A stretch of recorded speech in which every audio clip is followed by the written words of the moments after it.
今天我们来到印象派啊，这个印象派的2位巨人之一的拉威尔啊，大家知道另一位就是德彪西啊，先是德彪西，然后拉威尔。这首曲子呢叫帕凡舞曲啊，跟我这几年总弹的那个弗雷的帕凡舞曲的风格是一样的啊，一样的舞蹈，一样的风格，但是呢，这首曲子是先在钢琴上写的，然后改成的交响乐啊。所以呢，他这个曲子呢，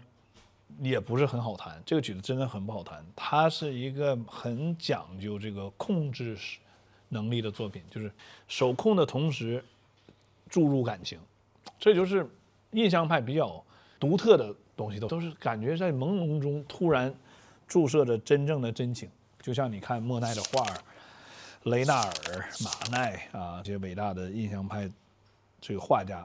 都是同样，它的色彩非常美，但是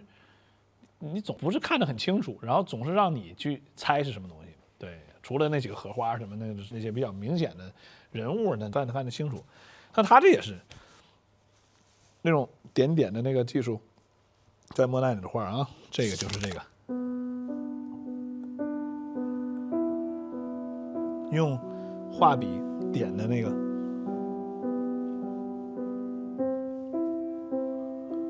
人物或者帕凡舞曲，我感觉是有点天鹅的，对，它这也是一个纪念一个小女孩的这个早逝吧，啊，是很痛苦、很悲伤的一个作品，但是呢，它又充满了天使般的旋律啊，因为是一个非常可爱的小女孩。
说到这个曲子，我上一次这还挺感人的。但是我是觉得练多呢也有一些问题啊。这2年前我在韩国啊做了一个大师课，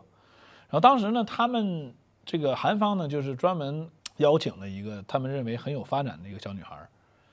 ，12岁。大家猜一猜她练多长时间琴？每天？猜一下。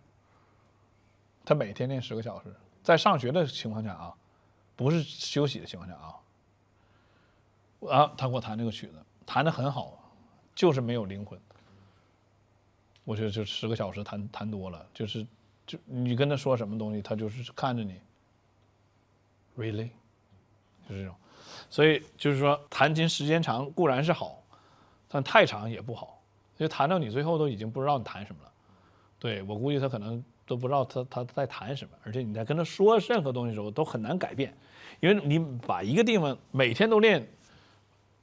200遍的时候，你可能就固化了，就很难再去改变了。对，所以我也跟他说，我说你能不能每天练少点，8个小时吧，啊，那2个小时休息休息，跑跑步啊，去外边去感受感受，看看画啊，我这来找找艺术灵感啊。后来他好像说，目前好像练到8个小时了，练少了很多啊。另外呢，就是我还想说的什么呢？就是大家在想一个非常乌托邦式的这种社会啊，那么所谓的天堂般的这种感觉啊，这就是印象派追求的东西，就是他什么都要更加有神仙气的、超凡脱俗的这样的一种表达方式。这也就是这个印象派我感觉就是他都追求一种所谓精神世界里的一个灯塔啊，就是都是这种。你看这么悲伤，但是你感觉还是一个很美好的东西。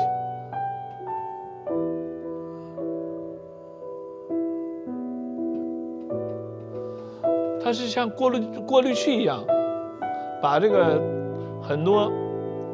看到的一些不想看到的东西都给盖住了。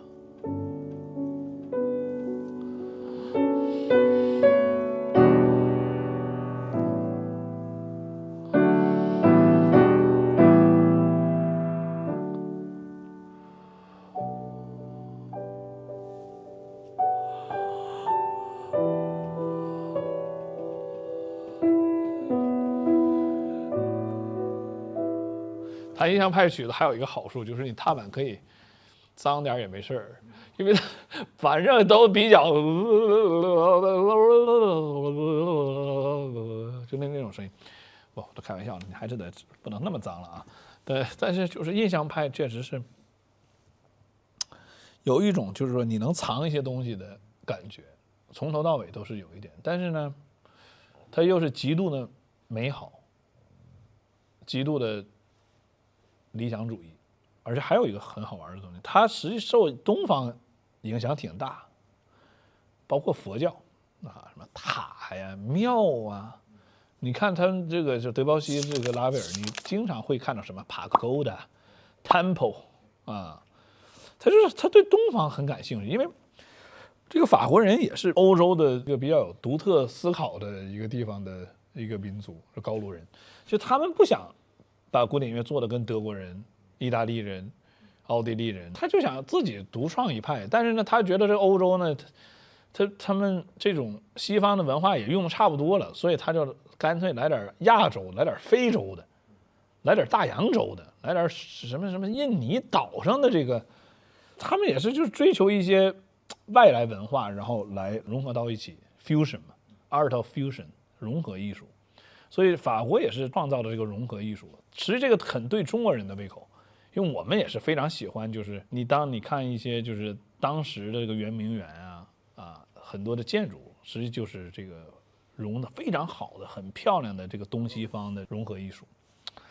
这也是一个比较有意思的 topic， 就是这也是我非常喜欢的这傅聪大师说，他说